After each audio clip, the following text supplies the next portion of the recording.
بسم اللہ الرحمن الرحیم۔ ایک ضدی ہاتھی کا بچہ۔ پیارے بچوں، زمین سے دور ایک جنگل میں ہاتھی کی ایک فیملی رہا کرتی تھی۔ ان کی فیملی کا سب سے چھوٹا بچہ ہاتھی بہت ضدی اور شرارتی تھا۔ ایک دن جب ہاتھی بچہ کے ماں باپ جنگل میں گھومنے جا رہے تھے تو انہوں نے بچہ ہاتھی کو بھی ساتھ چلنے کے لیے بلایا۔ ماں بولی، میرے بچے تم کہاں ہو؟ جلدی کرو، ہمیں دیر ہو رہی ہے۔ باپ بھی بولا، بیٹا تم کہاں ہو؟ جلدی سے آ جاؤ۔ کچھ ہی دیر میں بچہ ہاتھی ان کے پاس آ گیا۔ وہ ان کے ساتھ سیر کو نہیں جانا چاہتا تھا۔ وہ بولا، میں آپ کے ساتھ نہیں جانا چاہتا کیونکہ میں بہت بور ہوتا ہوں۔ ماں کہنے لگی، ارے تمہارے بہن بھائی تو جانے کے لیے بہت ایکسائٹیڈ ہیں تو تم کیوں نہیں؟ وہ بولا، تو وہ جا سکتے ہیں، ہم ہمیشہ ایک جیسا کام کرتے ہیں، جو کہ ہاتھی ہونے پر ایک ہی جیسا کام کرنا بہت بورنگ ہے۔ اس کے ماں باپ اس کی آخری بات سن کر بہت حیران ہوئے، لیکن وہ اسے ظاہر نہیں کرنا چاہتے تھے۔ باپ بولا، چلو ٹھیک ہے بیٹا، جیسے تمہاری مرضی، لیکن یاد رکھنا جب تک ہم واپس نہ آ جائیں تم یہاں سے کہیں مت جانا۔ وہ بولا، جی پاپا، ہمیشہ کی طرح۔ ہاتھی فیملی نے ضدی بچے کو وہیں چھوڑ دیا اور خود سیر کو چلے گئے۔ چھوٹا ہاتھی اکیلے ہی تالاب میں کافی دیر تک کھیلتا رہا، لیکن جلدی وہ بور ہو گیا۔ وہ جیسے جیسے زیادہ بور ہو رہا تھا، اسے اتنا ہی غصہ آتا جا رہا تھا۔ وہ بولا، ہاتھی ہونا بہت بورنگ چیز ہے، مجھے تو کچھ اور ہونا چاہیے تھا، لیکن اب میں کیا کر سکتا ہوں؟ کچھ دیر بعد اس نے دیکھا کہ ایک ہرن اس کے سامنے ادھر ادھر اچھل رہی ہے۔ اس نے ایک بات سوچی اور بولا، ہاں، مجھے ایک ہرن ہونا چاہیے تھا، بہت تیز بھاگنے والا اور اچھلنے والا۔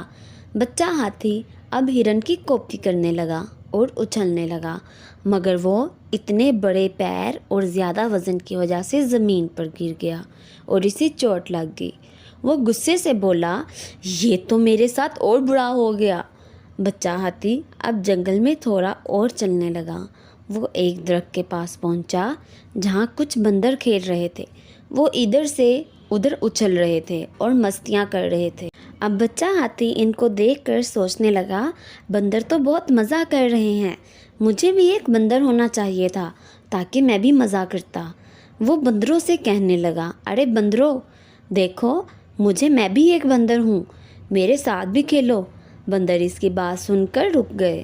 بندروں نے ہاتھی کے بچے کو دیکھا تو سب نیچے اتر آئے اور ہاتھی کے بچے کے ارد گرد کھڑے ہو گئے۔ ایک بندر اچھل کر ہاتھی کے اوپر آ گیا اور ایک بندر ہاتھی بچہ کے کان کھینچنے لگا، ایک اس کی ناک سے کھیلنے لگا اور درخت پر بیٹھے بندر نے اس کے سر پر ناریل پھینک دیا۔ بچہ ہاتھی اب بہت تنگ آ چکا تھا، وہ بندروں کی طرح درخت پر نہیں چڑھ سکتا تھا۔ اسے بہت غصہ آیا، وہ ان کی طرح کھیل نہیں سکتا تھا۔ آخرکار اس نے ان سے اپنی سونڈ سے لڑ کر جان بچائی اور جتنی تیز بھاگ سکتا تھا بھاگنے لگا۔ اب بچہ ہاتھی جنگل میں اور آگے آ گیا۔ اب اس نے درخت پر گلہری دیکھی جو کہ درخت سے اناج توڑتی اور اپنے بل میں واپس چلی جاتی۔ وہ یہ دیکھ کر بولا، یہ کتنا خوبصورت جانور ہے کیونکہ یہ بہت چھوٹا ہے اور یہ اپنے بل سے اندر اور باہر بھی جا سکتا ہے، مجھے بھی اس کی طرح کرنا چاہیے۔ بچہ ہاتھی درخت پر چڑھنے کی کوشش کرنے لگا، مگر اس کے لیے ایسا کرنا ناممکن تھا۔ اب اس نے اپنی ناک گلہری کے گھر میں ڈالی۔ گلہری ڈر کر باہر آ گئی اور جتنا تیز بھاگ سکتی تھی بھاگنے لگی۔ اب بچہ ہاتھی گلہری کے گھر میں جھانکنے کی کوشش کرنے لگا، لیکن اس کا منہ سوراخ سے بہت بڑا تھا، وہ بری طرح سوراخ میں پھنس گیا۔ اس کے لیے یہ سب کرنا بہت مشکل تھا۔ وہ بولا، میں اس جانور کی طرح اپنا منہ درخت کے سوراخ میں نہیں گھسا سکتا کیونکہ درخت بہت چھوٹا ہے۔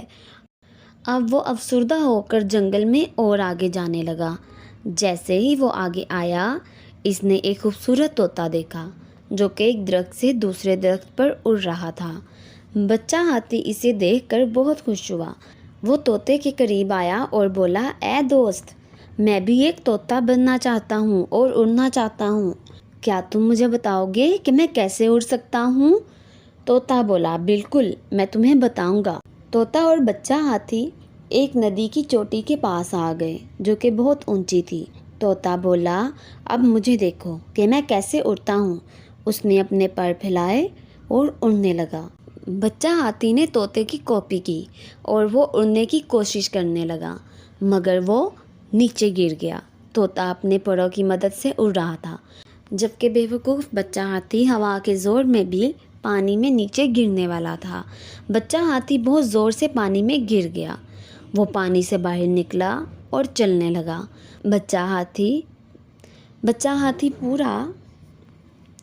بچہ ہاتھی مٹی سے گندا ہو گیا تھا اور اس کا پورا جسم درد سے دکھنے لگا۔ طوطا اس کے پاس آیا اور بولا اے میرے پیارے دوست، تم ایک ہاتھی ہو اور تمہیں ہاتھی ہی رہنا چاہیے۔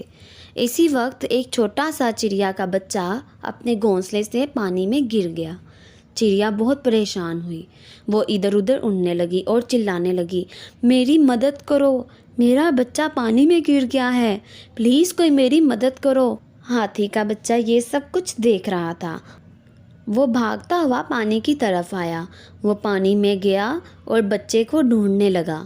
کچھ وقت گزرنے کے بعد اس نے اپنی ناک باہر نکالی تو اس کی ناک پر چڑیا کا بچہ تھا۔ وہ بولا یہ زندہ ہے، دیکھو یہ زندہ ہے۔ اس نے پیار سے چڑیا کے بچے کو زمین پر رکھ دیا۔ ماں جلدی سے ہاتھی کے پاس آئی اور بولی شکر ہے کہ تم یہاں ہو اور تم نے میرے بچے کو بچا لیا۔ ہاتھی بچہ یہ سن کر بہت خوش ہوا اور اسے اپنے ہاتھی ہونے پر فخر محسوس ہوا۔ اس نے سوچا کہ اگر میں ہاتھی نہیں ہوتا تو میں اس بچے کو نہیں بچا پاتا۔ وہ بولا مجھے لگتا ہے کہ مجھے ایک ہاتھی ہی ہونا چاہیے تھا۔ اب رات ہونے ہی والی تھی۔ بچہ ہاتھی اپنے گھر سے بہت دور تھا۔ اسے بہت ڈر بھی لگ رہا تھا۔ اپنے گھر واپس جاتے ہوئے اس نے دیکھا کہ طوطا ہوا میں اڑ رہا ہے، گلہری اپنے گھر سے باہر دیکھ رہی ہے، بندر ادھر ادھر اچھل رہے ہیں اور ہرن بہت تیزی سے بھاگ رہی ہے۔ یہ سب دیکھ کر اسے اپنے گھر والوں کی بہت یاد آئی۔ اس نے سوچا کہ اس کی ضد نے اسے کتنا اداس کر دیا ہے۔ اب وہ اپنے گھر والوں سے اپنی ضد کی معافی مانگنا چاہتا تھا۔ پیارے بچوں، اس کہانی سے ہمیں یہ سبق ملتا ہے کہ دنیا میں اللہ تعالیٰ نے ہر چیز فضول نہیں بنائی، ہر چیز کا کوئی نہ کوئی فائدہ ہے، اور ہم جو بھی ہیں جیسے بھی ہیں ہمیں اللہ کا شکر ادا کرنا چاہیے کہ اس نے ہمیں اپنی زمین پر بھیجا۔